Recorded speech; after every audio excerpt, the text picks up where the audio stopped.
The contracting business in Iraq is very, very lucrative.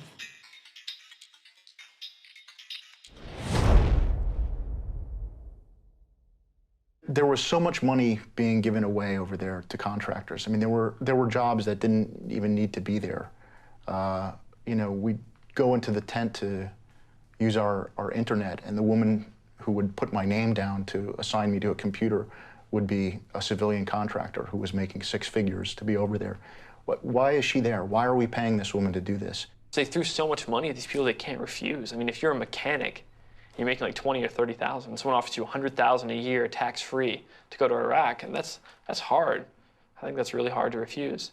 They would very often sit down with soldiers, particularly from Reserve or National Guard, and say, hey man, you know, what are you making, $3,000 a month over here? You know, I make that in a week.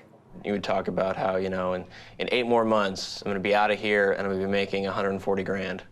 It certainly affected retention, because I don't know why any military person would re-enlist to do the same job when they could get out of the military and make, you know, 6 times the money and do the same job. There was a little phrase that we threw around, food for freedom, that if you wanted to get paid more, you should start eating more so that you'd get booted out for being overweight. And it's an honorable discharge, and it would boost your pay, you know, your net worth by about 5 times if you were to do such a thing. And it worked.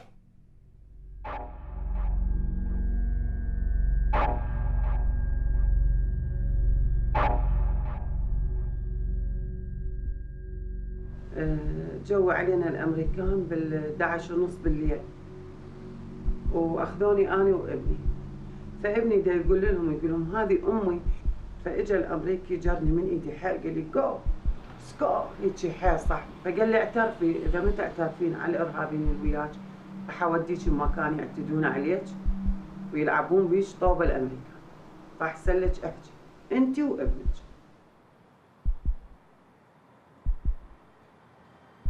I was getting really angry. I mean, especially because I knew that a lot of these prisoners that I saw with these injuries from abuse and torture really hadn't done anything. They weren't part of the insurgency. They were just picked up for no reason at all. We were interrogating taxi drivers and like pizza delivery guys.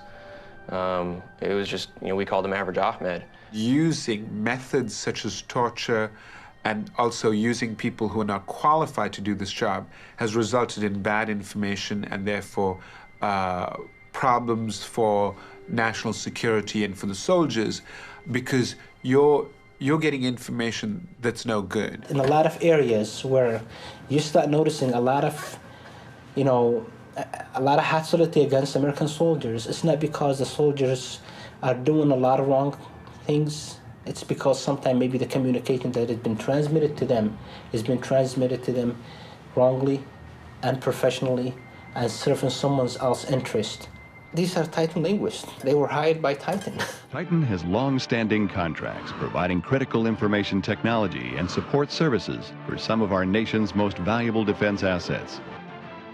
Under a contract with the U.S. Army's Intelligence and Security Command, Titan has over 4,000 linguists that provide invaluable mission-critical services. Titan is the company that provides the linguists and continues to provide the linguists throughout Iraq. They're the biggest provider in this business.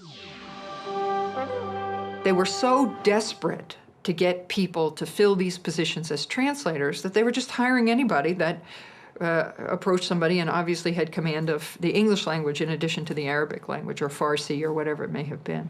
There was people who maybe spoke the language, but it was broken, but could not read it or write it. And I'm talking about English here.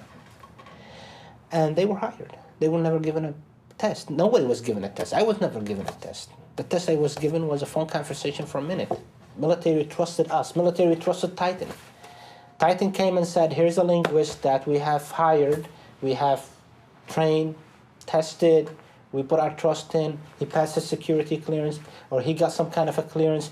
You should trust him in everything he does, everything he says. I did work closely with Titan all year long while I was in Iraq. and I can say that a lot of the translators weren't trained at all. I don't know what kind of training they received, but they were terrible at it. There was no managers, there was no supervision, there was no training, there was no follow-up. There was whatsoever a system of evaluation of what linguists are doing or what they're doing, even a system of if these linguists really translating or doing, or really are they translating or giving their opinions. Titan made the big bucks and hired the most incompetent people most of the time, did not follow up with them, did not really know what they were doing. Probably as a result, a lot of people got hurt, a lot of people got killed, American lives got lost because someone wants to make money and wants to have a fat check in his pocket.